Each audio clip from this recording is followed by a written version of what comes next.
Hello everyone, my name is Ebontis. Now, if you haven't been to my channel before, I typically cover Destiny 2 on a nearly daily basis, but I've also played Outriders, Anthem, The Division, and even a little Borderlands amongst many other games. Now, why do I mention those in particular? Because we are going to be talking about a new entry in the looter-shooter genre, and that is called the first Descendant. Now, the best way I can describe this game is a free-to-play, hero, looter-shooter. It's kind of the 3 bullet points. Now, the first one that I think probably scares everyone is free-to-play. Now, I don't know all the answers because we probably won't know all the answers until the game comes out. With most games anymore, take everything with a grain of salt until it's in full release, because review builds and other things, you never know until it's in the player's hands. So keep that in mind. That being said, from developer interviews and kind of the general consensus online that I've seen, is that the developers kind of understand some of those fears, and they're not trying to lean so much into like a pay-to-win game. They don't want it to be like Diablo Immortal where you spend $50,000 and don't have anybody to matchmake against. That's not the point. What they're going for is, it is a free-to-play game, so they have to try and make money somewhere. But I think the way that they're going to do that, and now granted, I haven't played Warframe, so I don't know all the details, but it is a hero shooter, which I'll cover the hero part in a second. But I'm guessing with most things that are free-to-play, you're going to do one of two things. You're going to pay for cosmetics, or you're going to pay to speed things up. Now, as I say, there are other heroes. If you're looking to maybe unlock a hero faster, for example, or speed some progress along, maybe that's something you would pay for. I honestly don't know how all of the microtransactions and things are going to work because it wasn't anything I ran into in what I got to play. But from what I can tell, that's not so much of an issue that I would generally worry about until we know more. All I know is generally what they're going for is it's going to be free to play. You're going to be able to play the game, earn loot, experience basically the game, even get into end game stuff from what I can understand. So it doesn't seem like it's going to be pay to win. It might be, and I don't think it's going to be like a mobile game either. I don't think they would be smart to try and do that. So from what I can understand, it's just going to be a game where probably cosmetics and maybe the speed of unlocking other classes or other things like that could cost. I don't imagine it's going to be you need currency to go run a dungeon or something like Genshin Impact or something like that. So hopefully that's not a worry, but again, take everything of that with a grain of salt. Now, looter shooter, pretty straightforward. You have guns. It's a third-person game. It's in Unreal 5, which is cool. It actually runs pretty well. Now, granted, I've got a beefier rig. I've got a 3090 and a 5950X. If you don't know what that means, up until recently, that was one of the top systems you could build. So yes, of course, it's going to run well. But I also ran it at about 60 frames, 4K. Pretty smooth most of the time, unless I was recording footage. So can't really argue. Now, what you saw on screen is one of the fun pieces of this game. It's a grappling hook. So it adds some verticality to this game because a lot of games, like Outriders, you're basically running through trenches most of the time. Destiny can feel a little bit flat. Anthem, you got to fly, which is actually some of the look of the game has a little bit of Anthem. Division, you're literally running around cities, so you didn't get to go very vertical. A lot of the time it feels kind of flat. And this has some of that feel, but you'll also notice, like, you're going to be able to double jump, and then you're going to be able to grapple hook, go up a couple stories, so it adds some verticality to the game. Now, it does have the bigger open areas, and the verticality is not like you're going to go up 20 floors in a tower that I've seen, but generally it does give some vertical nature to the feel of the game, which I enjoy. But back to what I was saying, looter shooter. Shooting guns, killing enemies, they're going to drop loot.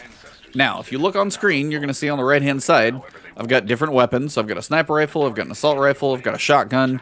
They have different ammo types. It's the color, the purple, the blue, and the orange. That's not the rarity of the gun. That's actually the ammo type. Now, you could have 3 different weapons that use orange ammo, because those could be like assault rifles, hand cannons, or whatever. The problem with that is they all run off of the same reserves. So if you burn through your reserves, you're kind of SOL. So you're likely going to have 3 different weapon types equipped, or ammo types equipped. So it'll kind of not force you into like a loadout per se, but you will probably want a little variety so you don't run out of ammo. Just pointing that out as we go. But it is a looter shooter. You're going to have a rarity of weapons. You're going to have common, uncommon, rare, legendary. The higher the rarity, the more powerful, the more modifiers it's going to have. Pretty basic stuff that most of you guys, I'm sure, have seen and known before. If you're new to, like, looter shooters in general, well, welcome. This is not going to be the only one that's out there. There's plenty of others out there. Now, the hero part is probably one of the things that is going to be a little different about this one. If you play Destiny, you pick a Warlock class. Well, especially as of lately, you can pick Arc, Solar, Stasis, Void. You can pick a different subclass, and now even more specifically with updates that they've done, you can pick different abilities in there. In Outriders, each class of the 4 would also have like 8 different abilities you would eventually unlock, and then you could equip 3 of those to kind of choose your playstyle, and then the guns had a bunch of modifiers on them. This, when I call it a hero shooter, picture Overwatch. You pick one character and they have set abilities. Let me skip past this part real quick. But they don't get to change. So whatever abilities you have on your character, you are going to be using those abilities. Now, with things called runes, you're going to be able to tweak those, which I'll cover a little bit later. But generally, see, the grappling hook is just kind of fun to use. It actually feels pretty good. Like, the physics on it are actually decent. So I was pleasantly surprised. As early of a build as this is, I was actually pleasantly surprised. But like right now I have a grenade, and then I have like a vortex. I've got something else, which I can't remember all 3 of them off the top of my head right now. They'll unlock as we go. But I also have an ultimate. But those are not going to change. Can I do something to where my grenade might cause burning damage or have a bigger blast radius? Yep, might be able to change some basics on my character. But generally, I'm not going to be able to do massive... I'm not going to be able to have an ice ability on this guy. This guy has the abilities he's got, and that's not going to change. Just how it works. So that's why I'm kind of calling this a hero shooter for mostly those reasons. Because you're not going to be able to choose different abilities. Your class is set. Period.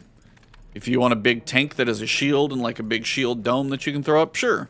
But you're probably not going to have a grenade, so you're not going to have as much offensive abilities.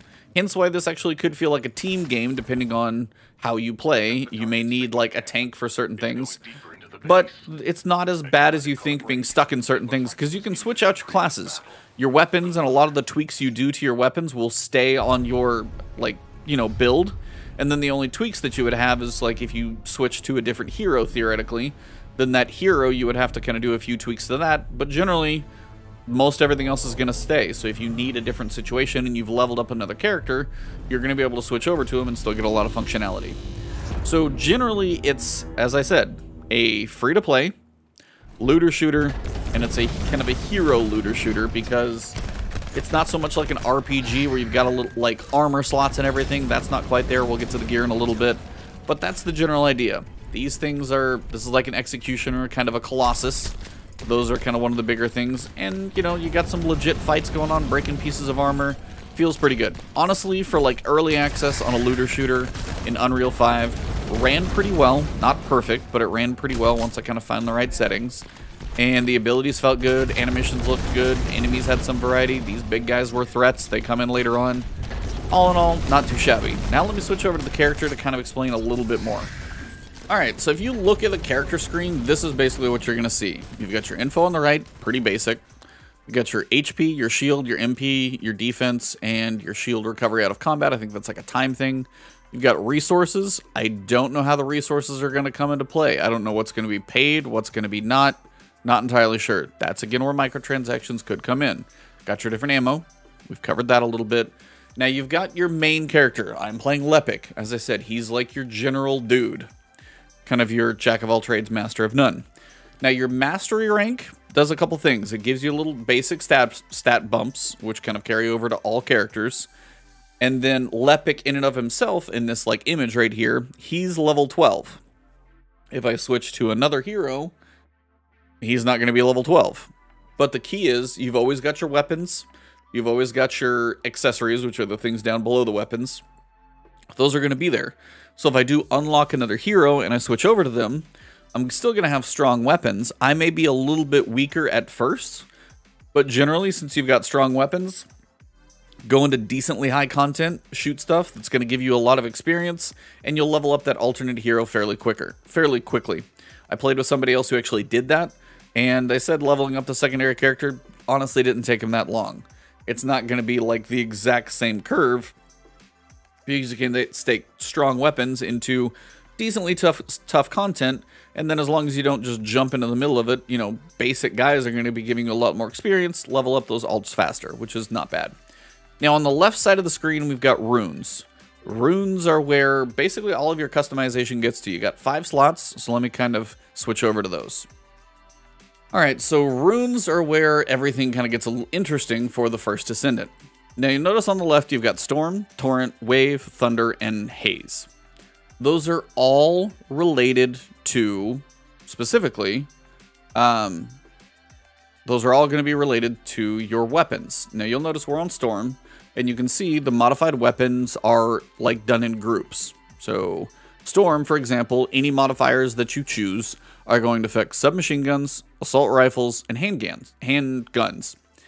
So the modifiers that I currently have, I've improved the fire rate of all 3 of these weapon types by 1.1%, the attack damage by 10.4%, and then I added electrical attack of 3.3%. Now you'll see that my assault rifle is one of the types that I have equipped. I don't have a submachine gun, I don't have a hand cannon. Now, if I go into my inventory and I switch from an assault rifle to a submachine gun, all of these modifiers are still going to apply to that submachine gun. So that's the nice thing is even though, and maybe what if I switch to an assault rifle and then I switch over to like a pulse rifle, which is done by a different name. It's like tactical rifle. I don't have to do anything to these runes. They still switch there. So maybe I don't use anything that's in the storm rune category. And then later on I find a really cool handgun. Well, when I equip that one, all of the runes are still there. So the fact that you can just kind of apply these, set them and forget them, and then maybe you get a cool one and you're like, all right, I haven't updated my runes in a while. Let me come back in, see if I got some cool stuff, and you get to unlock more. That's the nice thing about all of this is you don't always have to like make tweaks to it unless you really feel like you're going into in-game stuff to be efficient. It's not necessary as you're like leveling up and basically questing. But it does also feel like you're going to be able to really specialize into certain things if you want to, once you've unlocked a lot of stuff. Now, the storm rune capacity up top, the runes themselves cost a certain amount of, capacity to use. So like the attack up, that costs 4. And then over here, the storm invisible force, that costs 3. So each one is going to cost, and you've got a capacity. Your mastery rank, that thing I mentioned, for your general overall kind of account base, your mastery rank is going to be your capacity for runes. That's basically the amount of runes that you're going to be able to equip. The higher your mastery rank, the more runes, the more customization, the cooler all of your stuff basically gets.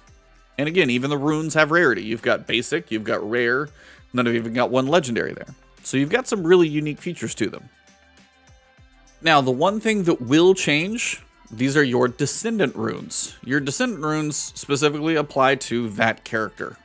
So Lepic, my dude, is going to have a little more max HP, better skill cooldown, some shield recovery, and on kill I get a chance to recover 10% of my mana points or magic points or whatever you want to call them. And that is your Descendant level. It's specific, and notice how it's separate. So if I switch, all that other stuff stays, and then I just have to choose my runes. So if you get to a point where you have 2 different classes you like playing in different situations, switching is not going to be that big of a deal. And it honestly kind of works out fairly well. So you've got some cool stuff set up here for the character screen, and this is where your customization is going to come in. So loot's going to drop in weapons, accessories, and then runes are going to be a massive piece of your customization of your character. Now the final thing I'm just going to do is let the game play for a minute while I kind of talk about this. So you can see right now this is a tactical rifle. This one's got green ammo. That's the other type that I probably haven't actually pointed out over there. Purple tends to be your heavier, whether it's launchers or sniper rifles, but generally pretty fun. And then you've got your orange, which is your standard like auto rifles and SMGs and stuff like that. I think there's only 4, but there's like 5 rune types. That's just customization. But basically, this is going to be a free-to-play, third-person hero shooter. And I think it's got potential. Now, the grapple hook is pretty fun. The worlds, you can see, this is kind of a dystopian, somewhat destroyed city area. Grenades effects look fairly cool. There's going to be a little bit more open grass area. That's the one that kind of reminds me of Anthem a little bit. And then after that, you've also got situations to where you've got like kind of an open desert area. Those are the few that I saw in what I got access to play.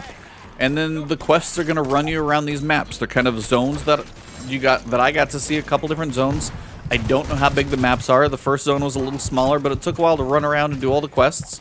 And then when I got later on to the next area, it took a while to run through and do them all. The nice thing about the quests, from what I can tell so far, they generally, like, it's a quest chain. So you start one, you finish one, and to start the next quest, it's usually like 20 feet in front of you for the next part of it. Now, a lot of them are run around and kill stuff, or clean out an area, or stand here and defend a point. They're nothing earth-shattering. I can't tell if the story is going to be amazing or anything so far. If you played Outriders, where the story was kind of cool, but, you know, nothing earth-shattering, it could be similar to something like that. I don't know until I play it, obviously, because I didn't really get to experience anything deep in the story. Vocalization, voice acting, that type of stuff, it didn't feel like those things were really complete when I played them, or some were missing. Some of the voice lines felt a little weird. That was kind of the point where I got to play it. The open beta that's a week from when this video goes up, it may feel better, and then who knows when they're going to launch the game, but I would probably play the open beta to see how it feels. How does your rig run the game, whether it's PC or console, depending on where you play it. Do you like the way the game feels? Do you like the abilities? And again, the camera's jumping around because I'm just trying not to die, because this is a point where I struggled a little bit, but like, I will say, for being a free-to-play looter shooter, it's got some cool, it's got some potential. It's the best way I can phrase it right now, and it's something that I do want to watch. And this is the best I can kind of explain to you guys how it works with the hero aspect. I wanted to kind of cover those. Runes are a large aspect of your customization. It is a looter shooter, so loot will definitely be involved. And the free-to-play part, none of us know until we get the final version. But for now, that's pretty much what I wanted to show you guys. If you enjoyed the video, drop a like below. If you're excited for this, have questions about it, drop those in the comments. Let me know your thoughts on what you've seen here. There are some very cool aspects to this. If you guys are curious about like a boss fight or anything like that, I can put some of those in a little bit later in maybe a separate video.